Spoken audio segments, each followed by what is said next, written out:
मैं अपनी ज़िंदगी में एक बौद्ध संत था लगभग 24 साल से ज़्यादा।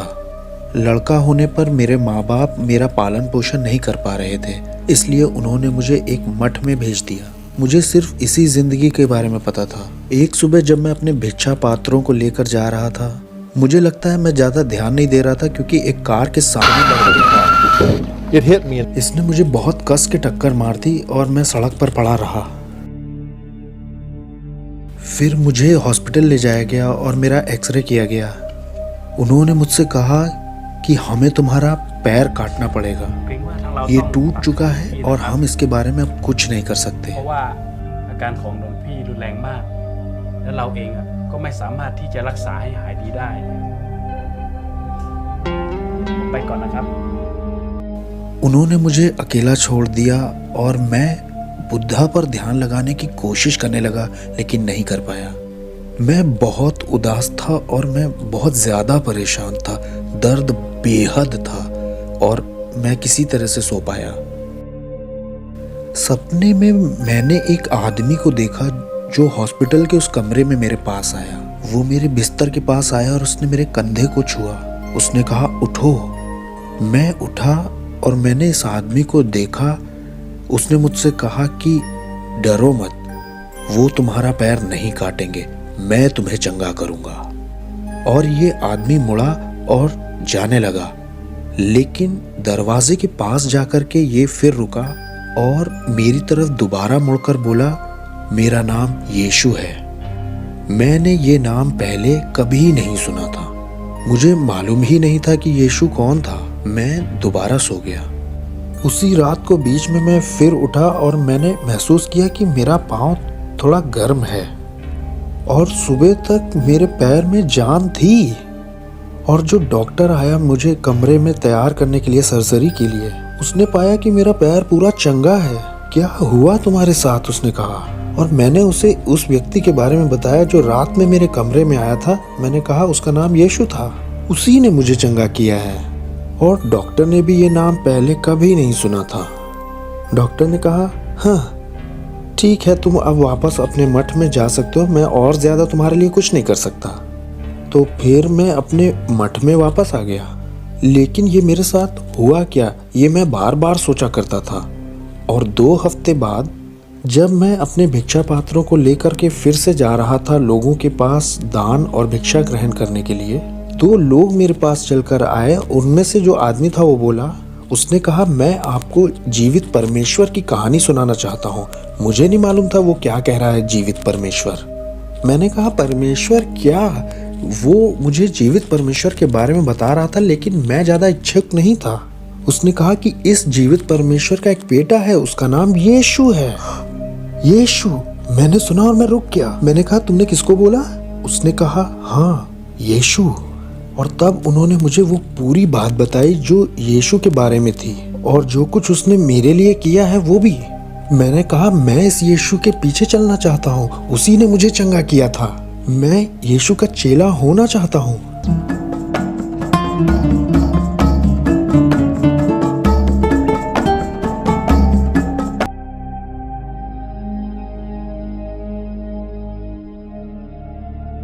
जरा यूहन्ना 10 अध्याय में जाइए। और कोई कहेगा कि अरे बुद्धा के बारे में क्या वो हमारी चट्टान की तरह है? नहीं, उनकी जो चट्टान है वो हमारी चट्टान नहीं है। फर्क नहीं पड़ता चाहे वो हिंदुइज्म हो, चाहे इस्लाम हो या कोई भी धर्म हो। ओके, तो आप मुझे बात करने दीजिए बुद्धा के बारे में। और कुछ लोग ऐसे भी निकल के आते हैं जो कहते हैं, सुनो बुद्धा पहले आए थे, बुद्धा पहले था, क्योंकि बुद्धा 500 BC में आए थे। और BC का क्या मतलब होता है? हाँ, जानते हैं BC को बिफोर क्राइस्ट कहते क्यों हैं? क्योंकि हमारी ये जो चट्टान है ये इतनी बड़ी और महान है कि पूरा कैलेंडर और पूरा तारीख का जो सिस्टम है, मतलब 2017 क्या 2017 हमारे प्रभु के वर्ष में उस साल से शुरू, उसका मतलब आफ्टर डेथ नहीं है। इसको एनो डोमिनी कहते हैं, हमारे प्रभु के साल में है, जब से प्रभु के पैदा होने के दिन शुरू हुए हैं। और सबसे मजेदार बात है कि नास्तिक, ये हिंदू, ये मुस्लिम कहते हैं CE 2017 CE। या BCE। और सबसे बेवकूफ़ी की बात क्या है कि वो चाहे CE कहें कॉमन एरा या BCE कहें बिफोर कॉमन एरा, फिर भी वो किस बारे में बात कर रहे हैं? कुछ नहीं हुआ उन सालों में, कुछ हुआ ही नहीं। एक ही चीज जो हुई है वो है यीशु का पैदा होना। इससे फर्क नहीं पड़ता कौन सा लेटर तुम उसके आगे पीछे लगाते हो, सिर्फ 2017 बोलने से ही तुम यीशु को एक्नॉलेज कर रहे हो, चाहे तुम्हें पसंद हो चाहे ना हो। पूरी दुनिया के लोग उसे महत्व देते हैं बिना उसे जाने। बुद्धा पहले आया था, यीशु मसीह से 500 साल पहले आया था बुद्धा। देखिए यूहन्ना 10:8 में उसने क्या कहा है, मुझे बहुत पसंद है ये आयत। जितने मुझसे पहले आए वो सब चोर और डाकू थे और भेड़ों ने उनकी नहीं सुनी। उसने ऐसे नहीं कहा कि मुझे लगता है, ठीक है सुनिए समझिए। उसने कहा हाँ मुझे मालूम है, मुझसे पहले भी कुछ लोग आए थे। हाँ आए थे झूठे मसीहा, झूठे सेवियर्स, और वो सारे ही चोर और डाकू थे। मुझे बड़ा पसंद है, यीशु ने कहा मुझसे पहले जितने आए सब झूठे थे, मैं सच्चा हूँ, मैं सच्चा हूँ। क्या यीशु ने सर्वधर्म सिखाया कि सारे ही धर्म एक हैं, सारे ही धर्म स्वर्ग की ओर ले जाते हैं? नहीं नहीं, उसने कहा सब जितने आए मुझसे पहले सारे, वो सब चोर और डाकू हैं। वो उसकी महिमा चुरा रहे हैं, वो उसकी महिमा है और उसमें वो फेल हो रहे हैं क्योंकि हम उनके हिसाब से कैलेंडर नहीं बना रहे हैं, उनके शब्दों को हम ज़्यादा महत्व नहीं देते हैं, उनके वर्ड्स ट्रांसलेट होते भी नहीं है, और अगर करने चलत के अरे तुमने खराब कर दिया भाई। आइए मत्ती 19 में चलते हैं, वहां हम अपनी और उनकी चट्टान में कंपेयर करते हैं। हमारी चट्टान यीशु है, उनकी चट्टान बुद्धा है। बुद्धा है। बुद्धिस्ट लोग ये भी कहते हैं कि हम देखिए बुद्ध की पूजा नहीं करते, लेकिन वो रोज ये जरूर कहते हैं कि मैं बुद्ध की शरण लेता हूँ, मैं धर्म की शरण लेता हूँ, मैं सांगा की शरण लेता हूँ। हर दिन वो 3 गुना बुद्धिज्म की शरण लेते हैं। और सिर्फ इतना ही नहीं, कई बुद्धिस्ट ऐसे भी कहते हैं कि हाँ हम करते हैं बुद्ध की पूजा, और जो पूजा नहीं करते वो कहते हैं हम तो बस श्रद्धा रख के आदर करते हैं। जैसे कैथलिक श्रद्धा रखते हैं मरियम में, क्योंकि ये जो कैथलिक है ये वर्शिप थोड़ी करते हैं मरियम की, ये तो बस आदर करते हैं। लेकिन बुद्धा जो उनका शरण स्थान है, जो उनकी चट्टान है, वो अगर आपको मेरा एक भी स्क्रिप्चर पुराना याद है जिसमें है परमेश्वर हमारी चट्टान है, उनमें से कुछ पदों में दिया है कि परमेश्वर है मेरा शरण स्थान, मेरे उद्धार और मेरी महिमा का आधार परमेश्वर है, मेरी दृढ़ चट्टान मेरा परमेश्वर मेरा शरण स्थान है। तो मेरा शरण स्थान परमेश्वर और बुद्धिस्ट का बुद्धा है, और यही तो वो जपते हैं मंत्रों में। आइए तुलना करें बुद्धा और यीशु की, इस बारे में कैसा रहेगा कि उनका पारिवारिक जीवन कैसा था, बुद्धा की फैमिली लाइफ क्या थी। इसकी तुलना करेंगे जो यीशु ने सिखाया परिवार के बारे में। बुद्धा ने अलगाव सिखाया है, डिटैचमेंट, सब चीजों से अलग हो जाओ संसार की, यहाँ तक कि अपने परिवार से भी अलग हो जाओ, अपने पत्नी से भी अलग हो जाओ, डिटैच्ड, ओके। और सचमुच बुद्धा ने वही किया जो सिखाया था, क्योंकि राजकुमार सिद्धार्थ जो था, एक्चुअली जिस दिन उसका पहला बच्चा पैदा हुआ था, उसका नवजात बेटा, जरा कल्पना कीजिए जिनके बच्चे हैं यहाँ, आपकी शादी हुई है, आपका एक बेटा हुआ है और वो पहला बच्चा है आपका, और वो उन्हें बीच रात में छोड़ के चला जाता है और 6 साल तक वापस नहीं आता। मेरा मतलब आप कल्पना कर सकते हैं, जरा तस्वीर बनाइए इसकी। आपकी पत्नी ने जन्म दिया है, आपका पहला बच्चा है, ओ ये तो लड़का है, रात के बीच में वो चला जाता है और 6 साल लौट के नहीं आता है। यहाँ तक कि गुड बाय भी नहीं बोला। वो अंदर गया उन्हें गुड बाय बोलने के लिए, लेकिन जब उसने देखा कि बच्चा और माँ सो रहे हैं, उसने कहा अरे अगर मैं इन्हें जगाता हूँ तो मेरा निकलना थोड़ा मुश्किल हो जाएगा, तो मैं ऐसे ही चला जाता हूँ ताकि मैं जंगलों में जाकर आगे आने वाले 6 सालों के लिए अपने नाभि पे ध्यान लगा सकूं। तो वो अपने परिवार को रात में छोड़ के चला गया, यहाँ तक कि गुड बाय भी नहीं बोला, ताकि वो जंगलों में जा करके उनके साथ घूम सके, जो बाल बढ़ा के संत बन के घूमते हैं, जिनके बारे में हमने ऋग्वेदा में पढ़ा था, और ताकि हिंदुइज्म प्रैक्टिस करें कई सालों तक।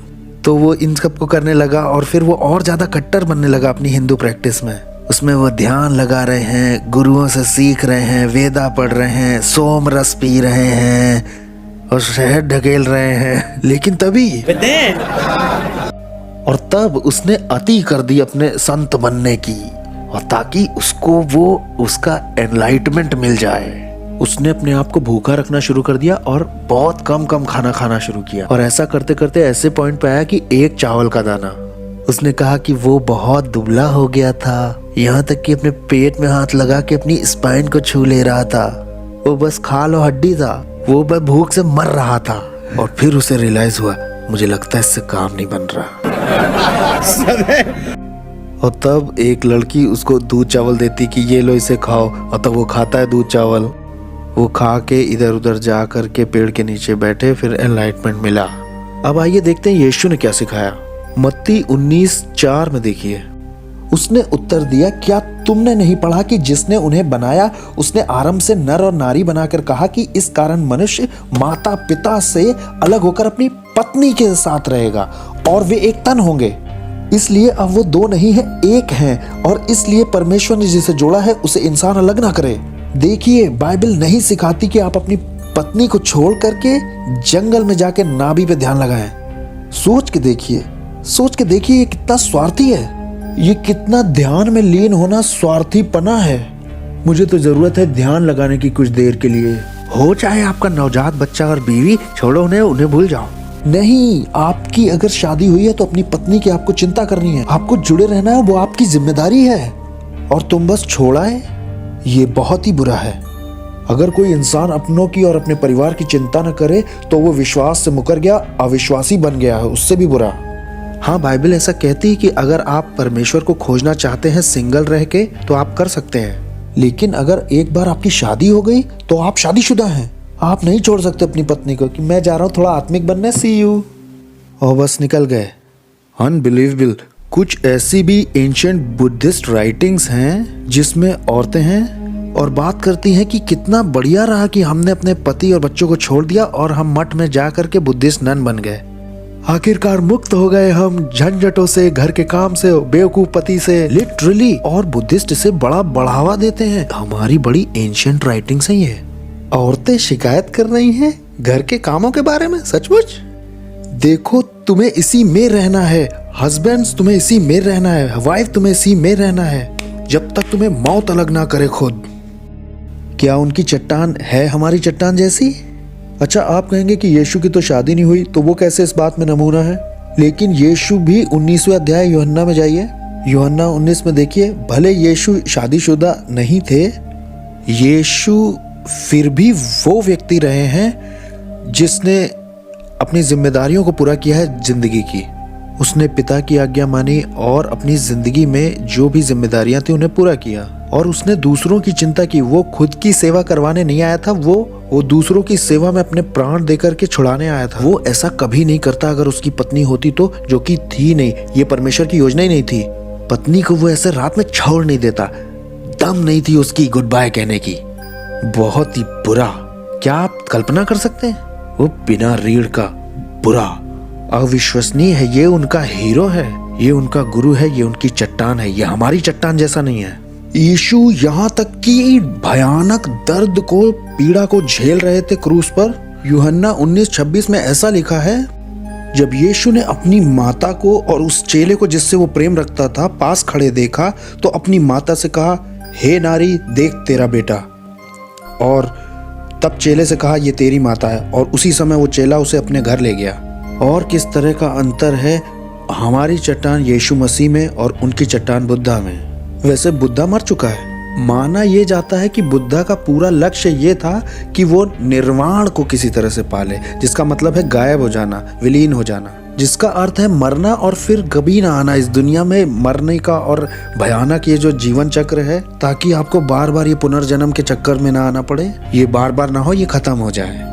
अच्छा, मान लीजिए कि बुद्धा मरा और वो दोबारा कभी नहीं आया, उसके लिए तो हमें उसी की बात को मानना पड़ेगा। लेकिन उनके लोगों को कैसे पता चलेगा कि वो नहीं आया वापस, क्योंकि वो तो पुनर्जन्म में विश्वास करते हैं। हम जानते हैं बुद्धा कहाँ है। बुद्धा नर्क में जल रहा है, वो तो नर्क में जल रहा है इस वक्त।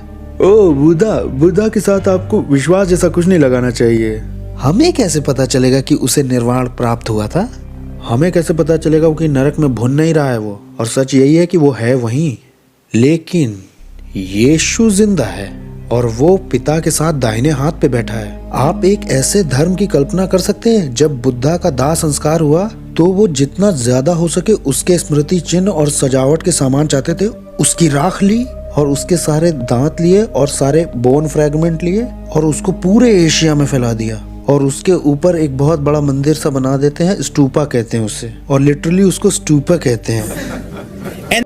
और वो जाते हैं एक स्टूपा पे और झुकते हैं उसके सामने और लिटरली वर्शिप करते हैं एक मरी हुई लाश की, लिटरली एक दांत की वर्शिप करते हैं, और या तो हड्डी के टुकड़े और राख की। वो डेड बॉडी की पूजा करते हैं। मैं एक जीवित हुए मसीहा की आराधना करता हूँ जो दुनिया में है। मैं जानता हूँ वो जिंदा है, चाहे दुनिया कुछ भी कहे। वो एक मरी लाश की पूजा करते हैं। हमारी चट्टान उनकी चट्टान नहीं है।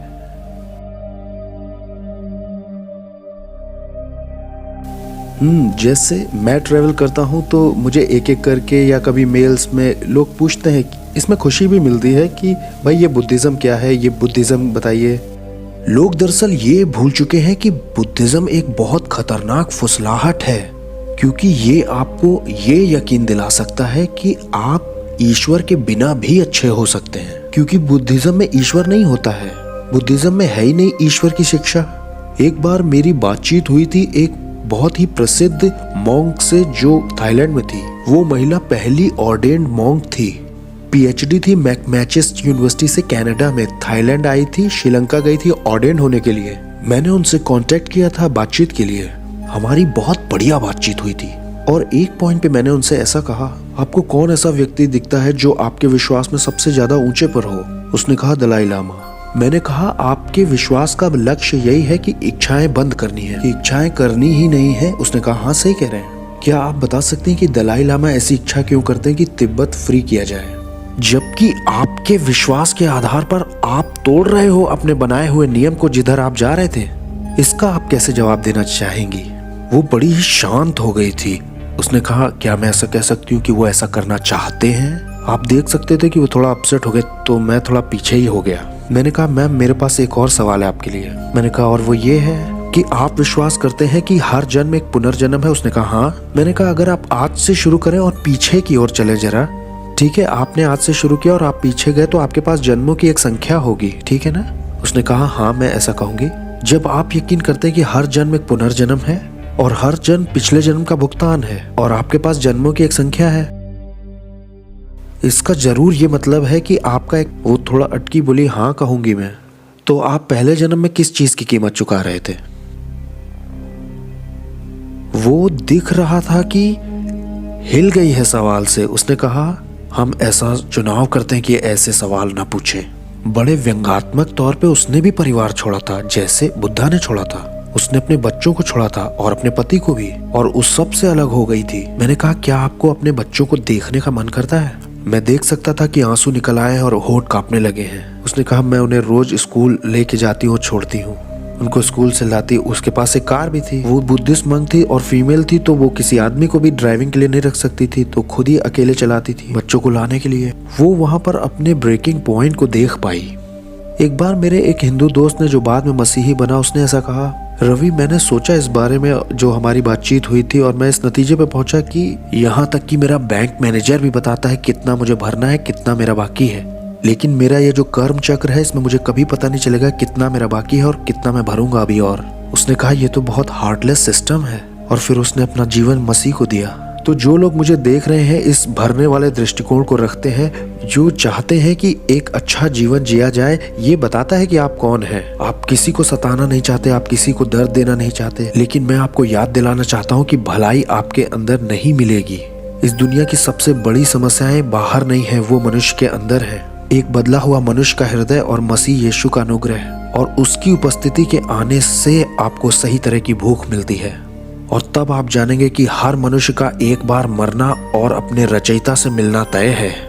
आज आप उन देशों की तरफ नजर उठा के देखिए जो भुगतान करने का नजरिया रखते हैं। सबसे ज्यादा समस्याएं उन्हीं देशों में है, क्योंकि भुगतान करने के इस नजरिए में सबसे महत्वपूर्ण चीज ये है कि आपको ऐसा होना चाहिए, लेकिन आप है नहीं। परमेश्वर आपको सामर्थ्य दे मसीहत को समझने की।